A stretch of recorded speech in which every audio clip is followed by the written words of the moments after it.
Bismillahirrahmanirrahim. Assalamualaikum warahmatullahi wabarakatuh. Alhamdulillahirrahmanirrahim. Wassalatu wassalamu ala asrofil anbiya'i wal mursalin Sayyidina Maulana Muhammadin wa ala alihi wa sahbihi ajmain, amma ba'du.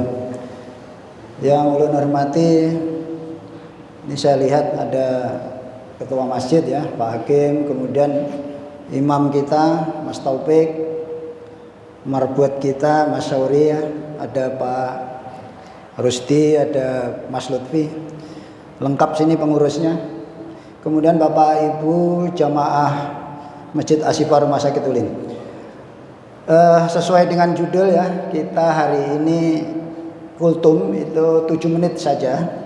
Semoga majelis ini diberkahi Allah dan menjadi salah satu sebab kita memasuki surganya Allah. Bapak Ibu sekalian, hari ini kita akan membicarakan tentang 3 hal penghancur amal kita yang kadang tidak kita sadari. Kita seakan-akan punya amal banyak, tapi sebenarnya mubazir. Mungkin sedekah kita banyak, kemudian kita sudah sholat rajin, haji, macam-macam lah, berbuat baik yang tanpa kita sadari hancur karena 3 hal ini. Nah, mudah-mudahan setelah kita ketemu kita hari ini, kemudian kita bisa mengamalkan hal-hal yang baik itu, bisa kita jaga sehingga tidak hancur. Apa sih yang menghancurkan amal-amal baik kita? Kita kadang kan tidak sadar ya, amal saya sudah banyak, amal saya sudah, istilahnya tuh saldonya banyak, itu menurut kita, tapi menurut Allah belum tentu. Jadi ada 3 itu. Yang pertama adalah, ini sangat penting ya, dan harus kita latih, riya. Riya itu luar biasa, merupakan, kalau sabda Nabi itu syirik yang kecil. Jadi bahaya sekali riya itu. Sekarang kita tes atau kita cek, kita ini riya atau enggak, masih suka pamer enggak. Salah satu tanda riya itu kita sering membicarakan kebaikan kita. Nah, sampean coba pernah enggak ngomong, kalau enggak saya itu kemarin saya kasih. Nah, itu coba enggak, atau kemarin saya tolong. Nah, jadi salah satu tanda riya itu kita selalu mengungkapkan atau pengen pamer bahwa kita ini baik. Kita sedekah, kemudian ternyata ngomong-ngomong, saya tadi sedekah di Masjid Asyifa 5.000 misalkan. Apalagi banyak 1 juta, ngomong-ngomong. Nah, itu tes pertama. Kemudian yang kedua, itu sangat menghancurkan ya, sangat menghancurkan amal-amal baik kita.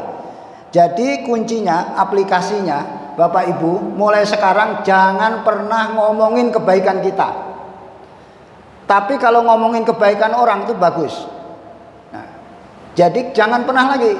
Kalau sampai mengungkit-ungkit, itu tanda sesuatu yang tidak ikhlas ya. Artinya itu bisa riya, bisa juga ujub nanti. Oke, yang kedua apa? 1 tadi riya, karena ini 7 menit jadi singkat aja. Yang kedua adalah tasanu. Tasanu itu sampean beramal tapi membaik-baikan ketika ada orang lain. Jadi kalau misalkan sampean sholat di sini ya, karena banyak orang dilihat gitu, sampean Allahu Akbar, tapi ketika di rumah nggak ada orang, seenaknya cepet, ayatnya pendek. Tapi ketika di masjid sampean dilihat orang itu, nah jadi ada perbandingannya kalau tasanu itu. Ketika ada orang sampean begini, ketika tidak orang Anda begini. Nah, cek aja sampean, jujur aja. Sampean kalau nggak ada orang, seenaknya sholat cepet. Nah, tapi ketika ada orang, Allahu Akbar. Wah, sujudnya lama, rukuknya lama. Nah, bandingkan aja. Kalau masih beda antara ada orang sama enggak, itu namanya tasanu. Itu penghancur amal. Karena sampean tidak ikhlas karena Allah ini mesti. Karena pengen dilihat oleh makhluk. Ini yang kedua. Yang pertama tadi kan riya. Riya itu pamer lah secara umum. Sampean masih pamer. Kuncinya apa aplikasinya? Sampean jangan pernah ngomongin kebaikan sampean lagi. Sudah. Makanya kalau orang banyak berjasa itu cobaannya besar. Misalkan pejabat, oh, kalau nggak saya jembatan itu nggak terbangun. Apa kalau nggak saya? Ya, memangnya sampean siapa gitu ya. Kalau nggak ada kuli bangunannya mana bisa ada jembatan kan gitu. Terus yang ketiga apa? Yang ketiga adalah ujub. Nah, ini kan sudah 3 tadi, kan selesai nanti. Ujub. Ujub itu merasa diri kita ini lebih baik. Bahayanya ujub itu karena tidak perlu orang lain. Sampean di dalam kamar tiduran, kemudian santai-santai terus ngomong, itu apa? Kita merasa lebih baik. Karena setan itu menggoda dengan 2 cara. 1, supaya kita berbuat tidak baik.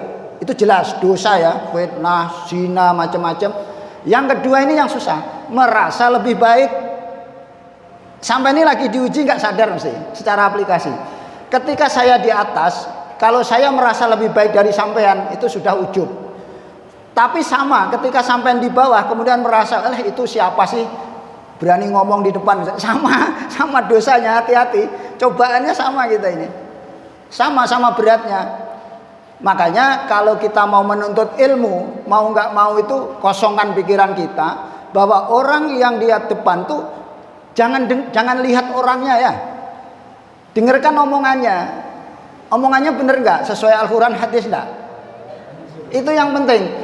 Kalau sampean sudah berpegangan gitu, siapapun yang ngomong nggak ngaruh, mesti masuk saya jamin. Tapi kalau sampean melihat yang ngomong si A, wah itu aja tukang ngeramput, ini. Nah, padahal omongannya bener. Itu susahnya. Contoh Bapak Ibu sekalian ya. Misalkan ada penjahat, sampean tahu orang itu jahat, kemudian ngomong, sampean tanya, Pak, Keduta Mall jalannya mana? Dia ngomong bener, ini loh Pak, paling deket tuh ini yang nggak macet ini ya. Tapi karena sampean tuh melihat orangnya, paling ngeramput ya sudah sangka buruk. Ya sampai akhirnya hasilnya nggak, padahal orang itu ngomong bener. Nah sama ketika Bapak Ibu ceramah, sampai terapkan itu di YouTube kah di mana. Jangan melihat orangnya, lihatlah apa yang dibicarakan. Kalau bener hak sesuai dengan ilmu Allah, pasti bener. Sekarang saya mau tanya, ketika seseorang ngomong La ilaha illallah, sama nggak? Ketua MUI ngomongnya apa? La ilaha illallah. Pelacur ngomongnya apa? La ilaha illallah. Artinya apa? Meskipun itu yang ngomong pelacur, la ilaha illallah itu ya mesti bener, hak.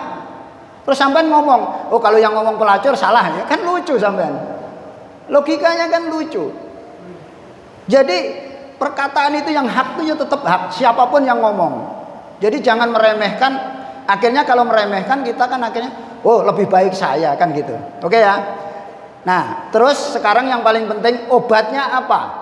Supaya bisa menghindari 3 tadi. Yang pertama riya, tasanud, dan yang ketiga adalah ujub. Ujub itu paling bahaya loh, karena kita ini nggak sadar mesti merasa lebih baik. Kita ngomongin orang seakan-akan kita lebih baik loh. Ngerumpi itu ya kadang, makanya gibah itu dosanya lebih besar daripada zina. Salah satu sirinya itu apa? Karena kita merasa lebih baik, dan itu sombong. Sombong itu menjadi tiket untuk otomatis masuk neraka. Buktinya siapa? Iblis. Iblis itu karena sombong sehingga dia dijamin masuk neraka. Masa kita mau ngikutin kan enggak kan ya? Enggak mungkin. Oke, sekarang yang terakhir yang ingin saya ungkapkan, obatnya apa supaya tidak terkena 3 penghancur tadi? Sebenarnya banyak ya, nanti ngomong sampai takabur dan sebagainya. Tapi ini saya ngambil dari satu kitab, kemudian itu yang saya sarikan. 3 itu penting. Adalah satu-satunya yang bisa kita kerjakan adalah kita ikhlas. Dah kuncinya itu. Selama ikhlas, mesti nggak akan ada masalah. 3 itu nggak akan muncul. Ikhlas itu kalau dalam Al-Quran kan, walillahi ma fis samawati ma fil ard wa ilaihi turja'ul umur. Itu artinya hanya milik Allah lah yang ada di langit dan bumi. Tidak ada Pak. Saya mau tanya ya. Makanya kita perlu belajar ilmu hakikat itu begini.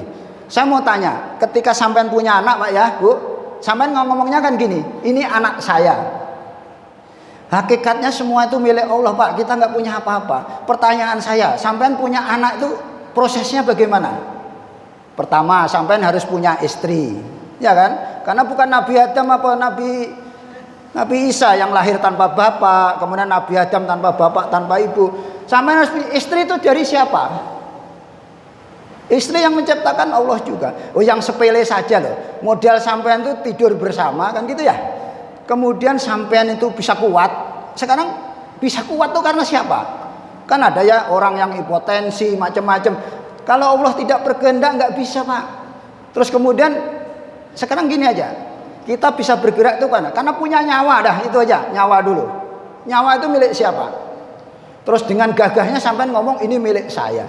Jadi kalau dengan logika yang tingkat tinggi bahwa semua milik Allah, itu yakin saya nggak akan lagi riya karena sampai nggak punya apa-apa. Kita nggak punya apa-apa, Bapak sekalian. Duh, ini logika. Kayak contohnya misalkan, ini Bapak Ibu mungkin ada pasien yang pasien ya, keluarga pasien. Ini mohon maaf nih ada keluarga pasien. Sampai tahu yang memberi sakit siapa? Ya Allah. Siapa yang menyembuhkan? Ya yang bisa ya cuma Allah. Cuma secara syariat kita berusaha ke dokter dan sebagainya. Sekarang saya mau tanya, ketika Bapak sakit kepala, minum Paramek sembuh. Yang menyembuhkan siapa? Paramek. Lendak ini makanya kenapa kita itu tauhid kita harus dijaga. Meskipun sampai bener aja. Bener itu begini. Sembuh saya minum obat Paramek itu omongan manusia, tapi di otak kita secara hakikat Allah yang menyembuhkan. Itu yang penting. Nah, menjaga itu yang agak susah. Makanya kalau belajar hakikat itu fikih syariat harus kuat. Nanti ada cerita nggak usah sholat, sudah sholat itu aneh. Nabi Muhammad itu jelas sholat gitu. Nabi aja sholat. Ketika menyimpang dari Al-Quran dan hadis itu mesti salah. Mesti salah. Jadi saya kira demikian Bapak sekalian ya. Saya simpulkan pertama, hindari ya. 3 penghancur amal itu yang pertama riya. Cara mengobatinya jangan pernah ngomong kebaikan kita. Kita latih. Saya juga latihan terus Bapak sekalian. Jangan pernah ngomongin. Saya pernah ini, saya berbuat baik ini, saya nolong ini, enggak usah. Kedua, tasanu tadi ya sama, ikhlas artinya obatnya itu semua ikhlas. Termasuk ujub tadi. Loh kok berani ujub gitu ya. Sedang kita nggak punya apa-apa. Saya kira demikian Bapak Ibu sekalian. Saya kira ya dengan doa subhanakallahumma wa bihamdika asyhadu an la ilaha anta astaghfiruka wa atubu ilaik. Assalamualaikum warahmatullahi wabarakatuh.